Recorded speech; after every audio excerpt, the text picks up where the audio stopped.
I grew up inside Hale Industries, even before I learned how to shave. You're lucky, people used to tell me. Family business, secure future.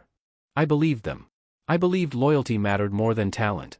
Be here at 6, my father said one morning. Not a minute late. I've been here since 5, I replied. Richard Hale didn't look at me. Then work harder. That was my life. I stayed late, skipped vacations, and cleaned up messes that weren't mine.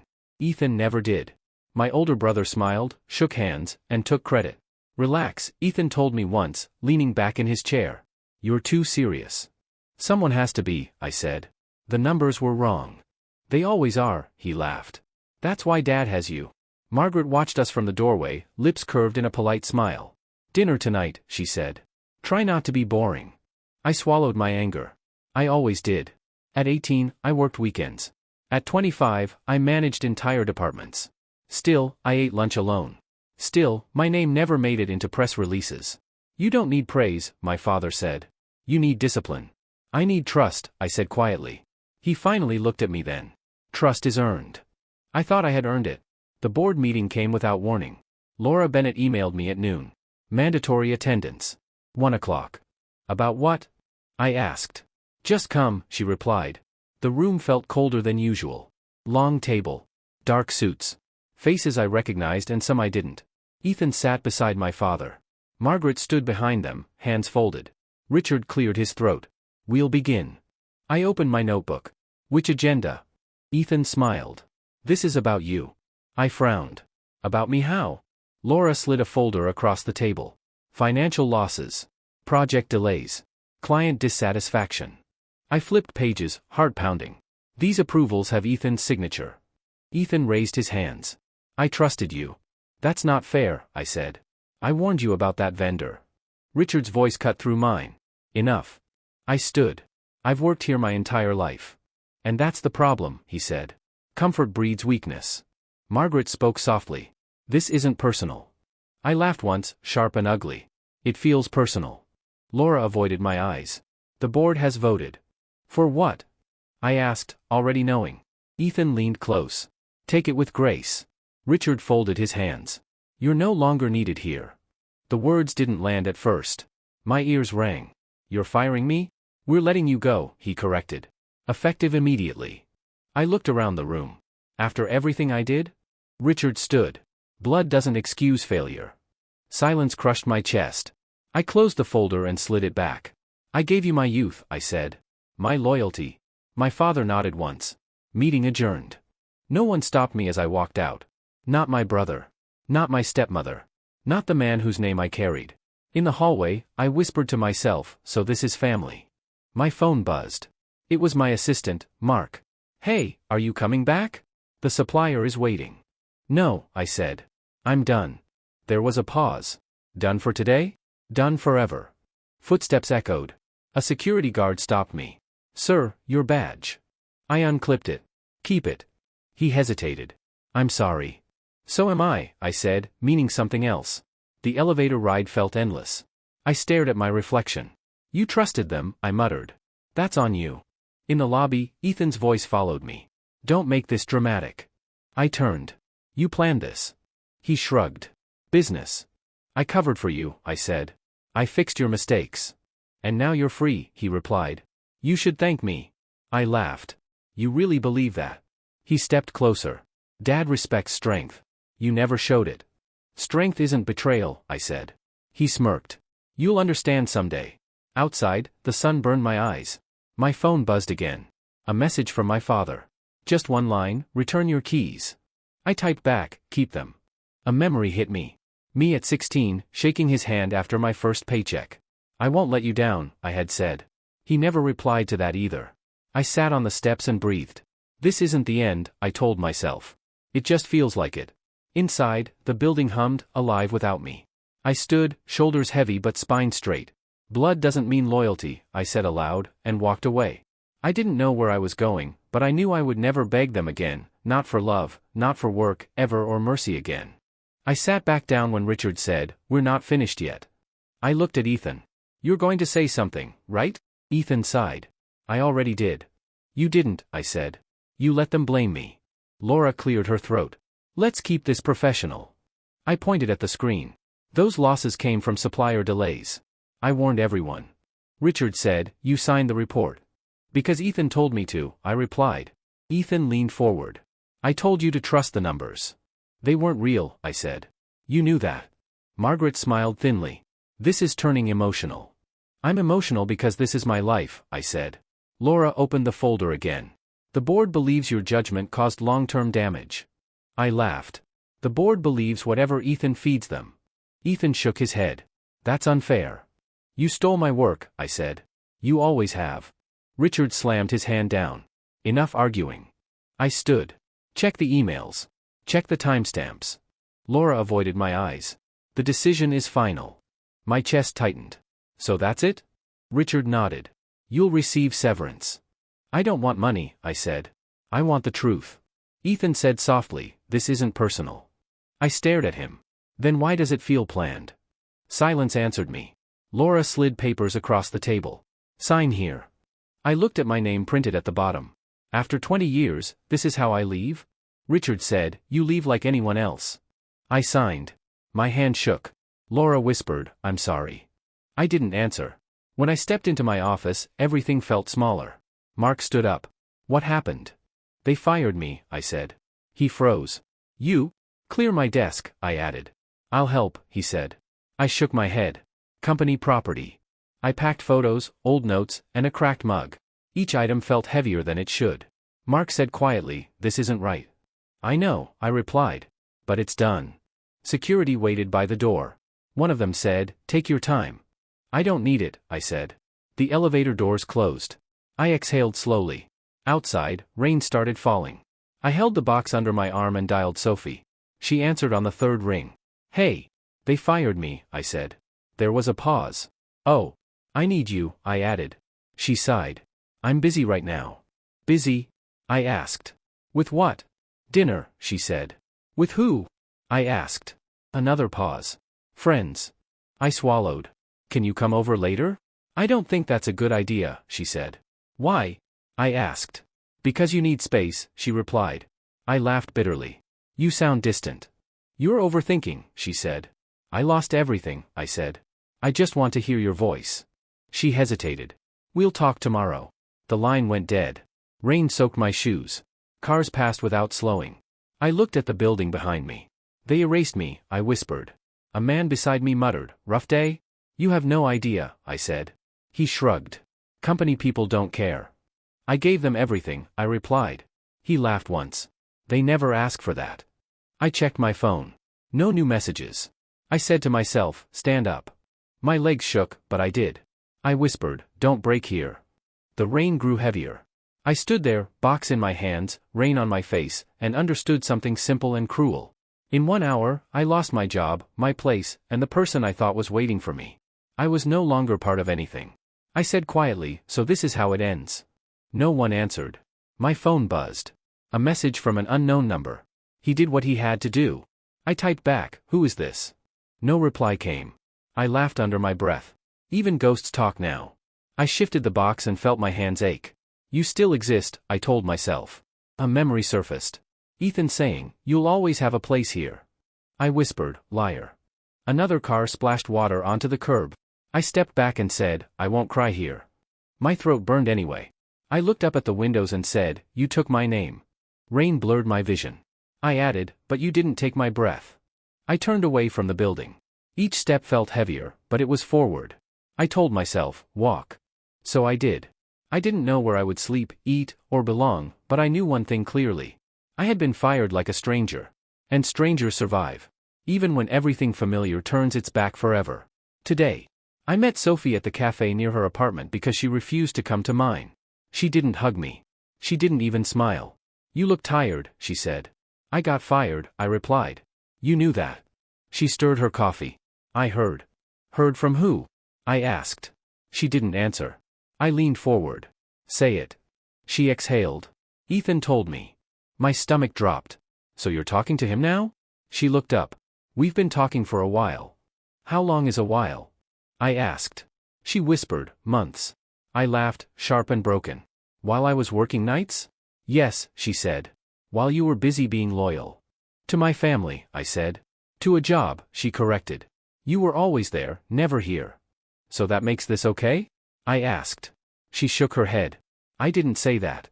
Then say what you mean, I said. She met my eyes. You're too safe. I blinked. Safe? You never take risks, she continued. You never fight back. I fought for us, I said. I fought for everything. You fought quietly, she said. The world eats men like that. My hands clenched. And Ethan doesn't? He's strong, she said. He knows what he wants. He wanted my life, I said. She didn't deny it. You let people walk over you. I trusted you, I said. She looked away. That's the problem. Silence stretched between us. So you chose him, I said. She nodded once. I'm sorry. No, I said. You're honest. That hurts more. She stood. I hope you understand someday. I laughed. I understand perfectly. She left without looking back. I walked until my legs gave out. I don't remember how I got to the bar. I just remember the glass in my hand. You look like hell, Daniel said beside me. I squinted. Do I know you? He smiled sadly. Daniel. You taught me how to throw a punch. I laughed and nearly cried. I should have taught myself. He took the drink away. What happened? Everything, I said. He listened. I talked. I talked too much. They took my job, I said. She took my brother. Daniel didn't interrupt. I feel stupid, I added. I feel small. You're hurt, he said. That's different. I want to break something, I said. He nodded. I know.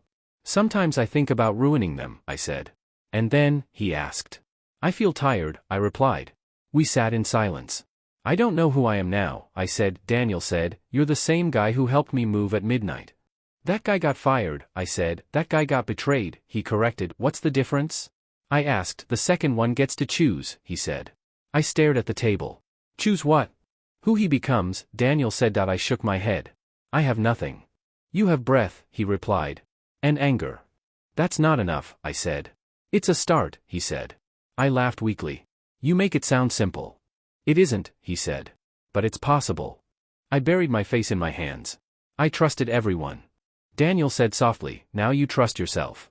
I don't know how, I admitted. You learn, he said. The bar grew louder. I felt emptier. I hate them, I whispered. I know, Daniel said. I hate myself more, I added. He didn't argue. After a long pause, he asked, if they took everything from you, what do you have left to lose? I looked up, stunned. The question sat heavy in my chest for the first time since the meeting. My anger sharpened instead of fading. I whispered, nothing. And that scared me more than anything before. I walked until the city ran out of noise and the bridge swallowed the rest. My phone said 2:17 a.m. The wind cut through my jacket. Stupid, I muttered. You don't even have a plan. I leaned on the railing and stared at the black water. My head replayed everything. You're weak. You're fired. You're too safe. I said, shut up, but the voices didn't listen. I checked my wallet. $32. No job. No home that felt real. So this is it, I whispered. A man passed behind me, coughing. Cold night, he said. Yeah, I replied. He kept walking. The city didn't care. I climbed onto the lower rail. My hands shook. Don't be dramatic, I told myself. Just end the noise. A voice startled me. Michael? I froze. What? An old woman stood a few steps away, holding a grocery bag. Michael, is that you? My name isn't Michael, I said. She smiled anyway. You grew taller. I think you're mistaken, I replied. She stepped closer. You always stood like that when you were thinking too hard. I laughed weakly. I don't know you. Her eyes softened. I know you don't. She set the bag down. It's late to be thinking alone. I like alone, I said. She shook her head. No one does. I looked at her face, the wrinkles, the calm. You should go home. So should you, she said. I don't have one, I replied. She frowned. You always said that when you were angry. I sighed. Your son? She nodded. Michael. I'm not him, I said. I know, she replied. But you sound like him tonight. I swallowed. What happened to him? She smiled sadly. He stopped believing tomorrow mattered. The words hit me hard. He jumped, she added quietly. I closed my eyes. I'm sorry. So was he, she said. But sorry doesn't bring you back. I asked, why are you here? She shrugged. Couldn't sleep. I laughed. Me neither. She looked at the railing. Thinking of flying? I hesitated. Thinking of stopping. She nodded. Same thing, different lies. I looked at her hands. Does it ever stop hurting? She thought for a moment. It changes. That's not comforting, I said. She smiled. It's honest. I climbed back down from the rail. She picked up her bag. Start again, she said. I don't know how, I replied. You learn, she said. Or you don't. She turned to leave. Wait, I said. What's your name? Evelyn, she replied. Mrs. Evelyn Carter. I'm glad you didn't sleep, I said. She smiled. Me too. She walked away slowly. I stayed there, breathing. I won't beg them, I said aloud. Not ever. The river kept moving. I took my phone and deleted old numbers. Leave, I told myself. I walked off the bridge and didn't look back. By morning, I had a bus ticket out of the city. I didn't feel strong. I felt alive. That was enough tonight. I arrived in the new city with one suitcase and no expectations. The clerk at the motel said, cash only. That's fine, I replied. He slid the key over. Room smells like smoke. I don't, I said. He laughed. Fair trade. The bed creaked. The walls were thin. It was mine. I called Daniel. I made it. Where's it? He asked. Nowhere, I said. That's the point. The next morning, I walked into a diner. You hiring? I asked. The manager looked me over. You wash dishes? I learn fast, I said. He shrugged. $6 an hour. Done, I replied. My hands cracked. My back ached. I didn't complain. A cook named Rosa said, You're quiet. I'm listening, I said. She nodded. Smart. At night, I studied free business videos on my phone. Why bother? I asked myself. You failed. No, I answered. You were removed. Weeks passed. I took extra shifts. I saved every dollar. One night, a man sat beside me at the bar. You look tired. So do you, I replied. He grinned. Name's Marcus Reed. I paused. Just call me Mike. He raised his glass. What do you do, Mike? Whatever pays, I said. He laughed. Good answer. We talked. He listened. I build things, he said. Mostly break them first. I know the feeling, I replied. He asked, You understand numbers? I understand mistakes, I said. He smiled. That's better. Marcus offered me work moving equipment. Show up on time, he said. I always do, I replied. I didn't. The bus ran late. You're late, Marcus said. I'm sorry, I replied. Don't be, he said. Fix it. I stayed late. I learned faster. He said, You think like an owner. I used to, I said. Used to doesn't matter, he replied. We talked about pricing, labor, losses. Why did you fail, he asked. I trusted blood, I said. He nodded. Never mix comfort with money. I messed up orders. I lost invoices. Marcus said, Explain. I did. He said, Don't repeat it. I didn't. At night, I stopped replaying the past. When Ethan crossed my mind, I said, Not today. When Sophie appeared in memory, I said, Not anymore. Rosa noticed. You smile now. I practice, I replied. Marcus said, You're different. I'm learning, I said. He handed me a contract draft. Read this. I pointed.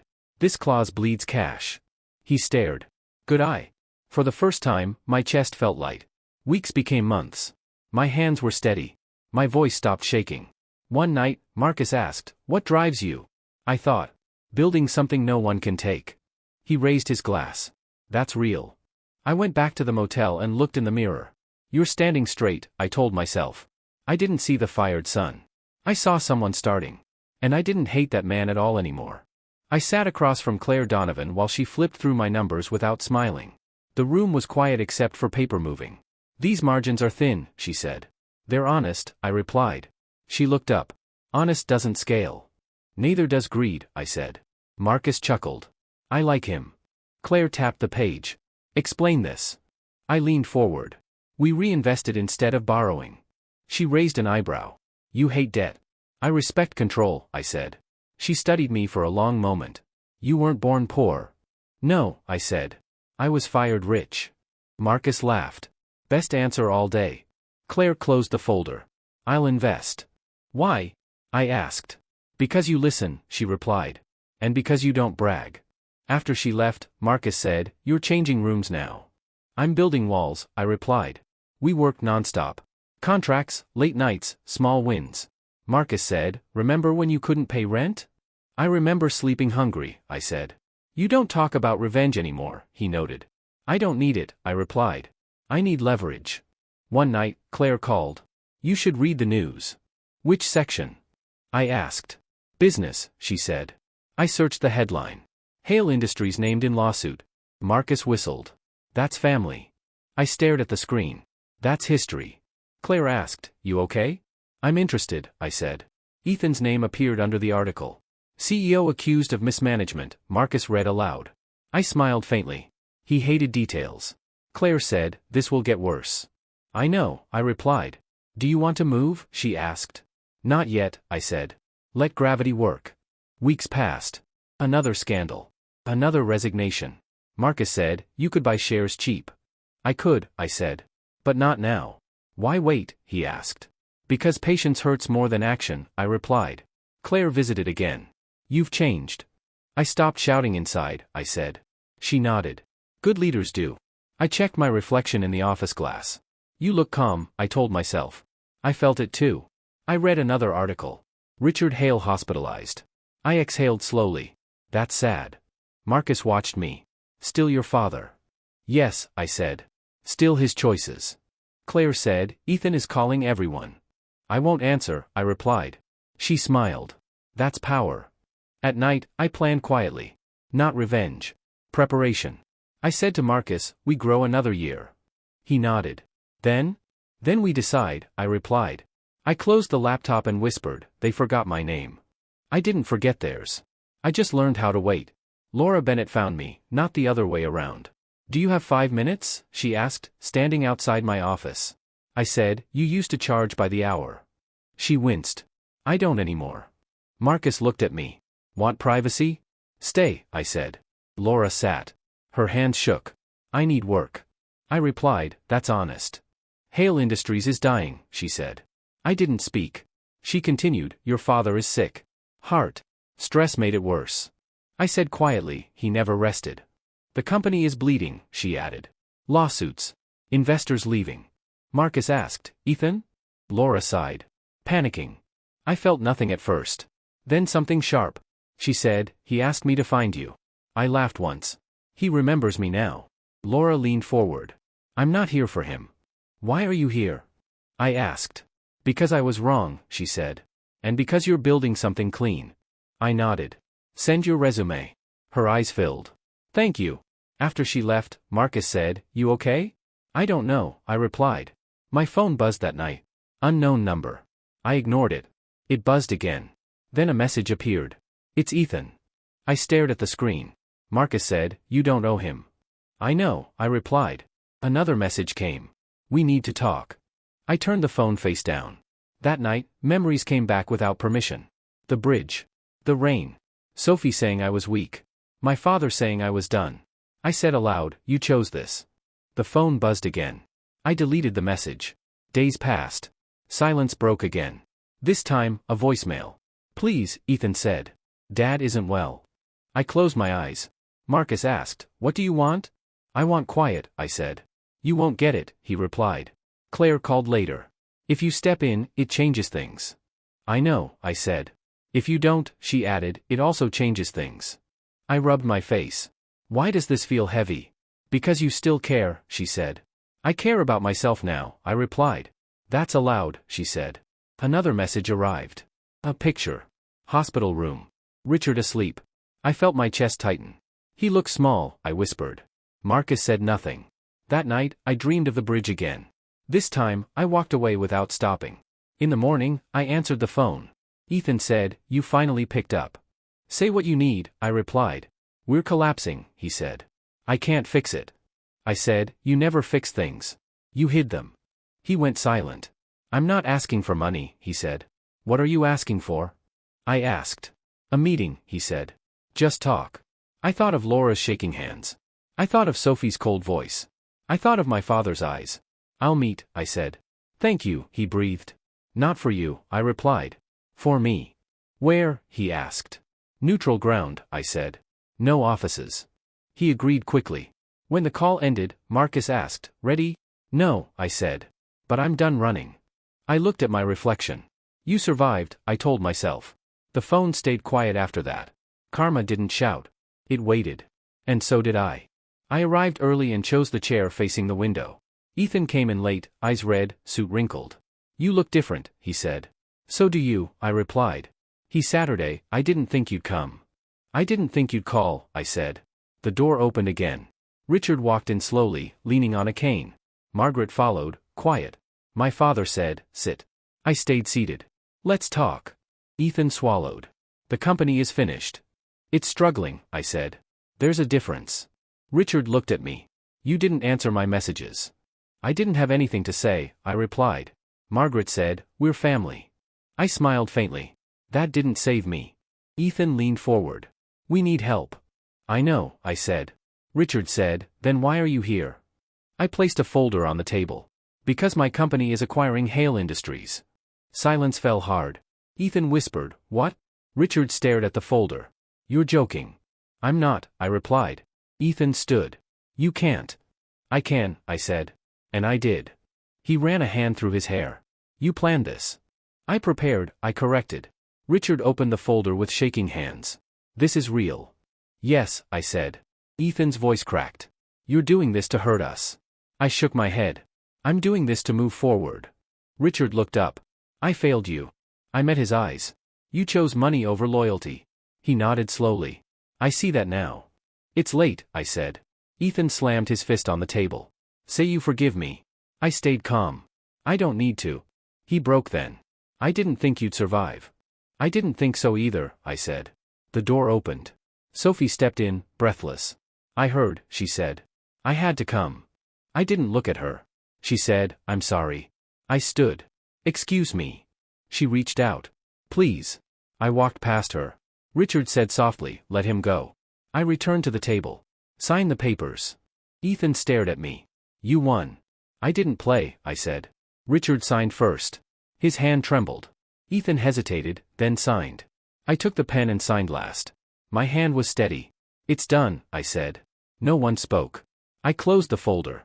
I won't fire anyone for blood. Richard nodded. Thank you. I stood. Take care of yourself. I left without looking back. Outside, the air felt light. I whispered, this chapter is closed. I walked away, owning what once owned me. I didn't move back into the old house. When Marcus asked, why not take it back? I said, because it isn't mine anymore. He nodded. Fair. The board meeting felt different this time. I said, no more family favors. One man asked, what about loyalty? I replied, loyalty is earned, not inherited. Claire smiled. Write that down. We changed contracts. We raised wages. We listened. A manager said, this is risky. I said, so is ignoring people. When the meeting ended, Marcus said, you sound like yourself. I sound better, I replied. That night, I called Daniel. You still alive? He asked. Stronger than before, I said. He laughed. I knew you would be. You didn't leave, I said. Neither did you, he replied. I thanked him. You kept me here. He said, you did the walking. I met Marcus at the bar later. You saved my ass, I told him. He raised his glass. You paid it back. For what? I asked. For trusting yourself, he said. I thought about Sophie once. Just once. No regrets, I told the mirror. The office emptied as night came. I stayed. The city lights stretched below my window. I whispered, you survived. No applause answered. That was fine. I didn't need noise anymore. They fired me from the family business. But they created the man who now owns it.